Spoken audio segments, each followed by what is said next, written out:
Now, when you study occultism, don't study it.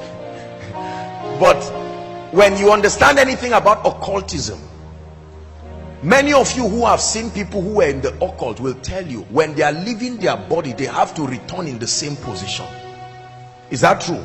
If they lay down on top and left and you turn them, they will be roaming around the room and never be able to enter again. It's a law, because that formation is the mold that authorizes them to leave. They must return back. That's why they invoke those things alone, so that there is no man to be able to turn them. There are people who have died not because it was their time.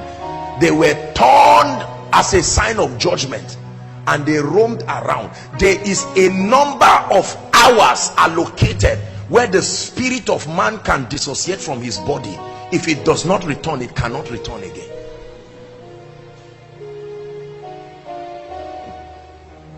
Are we together? Are you learning this now? Now, when you go to a native doctor and you tell him, I want to get a charm, do you know what he does to you? He invokes through divination and occultic powers. He concocts a charm. Now, that charm looks like nonsense to you in the physical, but that charm you see is a house he's building.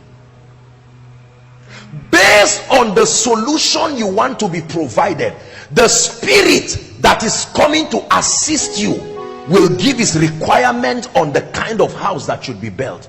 So he will say, use the head of a goat, open it and put water, or put whatever. You will hold rubbish in your hand. That spirit you see was somewhere. The spirit cannot live until they reproduce his current habitat, so that when he comes and dwells in that charm, it will be the same thing as his house. Are you getting what I'm saying? A spirit cannot dwell in a region whose formation is not the same as where it was living.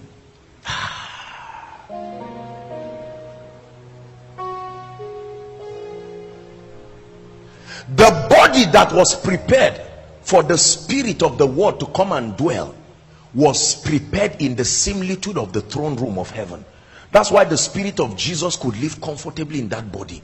When the Holy Spirit came into Jesus, it was the same thing as him being in heaven, because the formation of that body was conducive for his habitation. Are you getting what I'm saying now? So if you drop the charm in the house, that charm can call the demon spirit that will cause whatever destruction to come, and he will use that charm, as small as it is, like his house. So the demon does not know the difference of being in your house or being where it left, because you have created a physical similitude. Are we together now? That demon spirit remains there until there is a change in formation. Now watch this. Your mentality, what you call your mindset is not just a gate, it's not just a door, it's a house in the realm of the spirit. Your perception creates a formation in the realm of the spirit. That formation can attract the spirit of God. That formation can attract demon spirits. Are we together? Now, every man, are we understanding? Are we following this morning? Now, spirits do not come and find expression in people and become strongholds and possess people just like that. There is something called the law of consistency. You attract spirits by keeping a formation in that position for a long time. Let me give you an instance. If I steal this brother's biro, it's not necessarily a demon that made it steal. I have my human will. Are we together?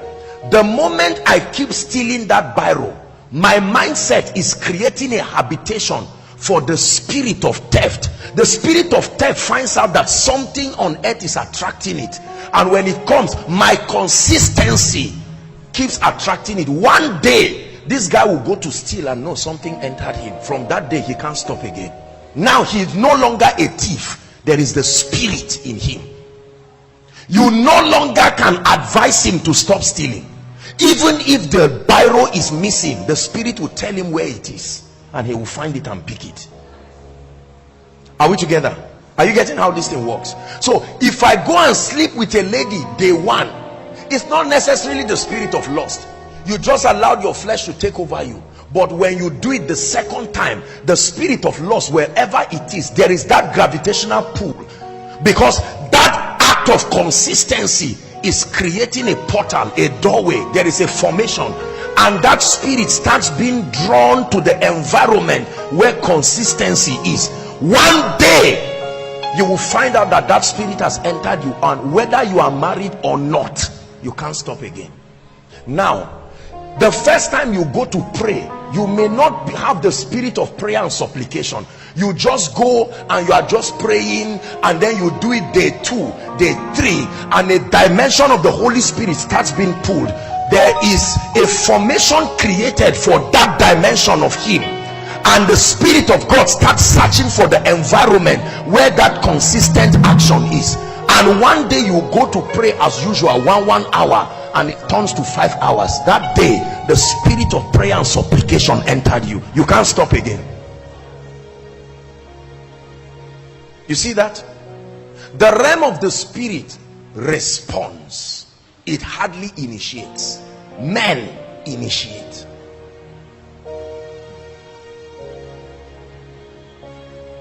Is God teaching us this?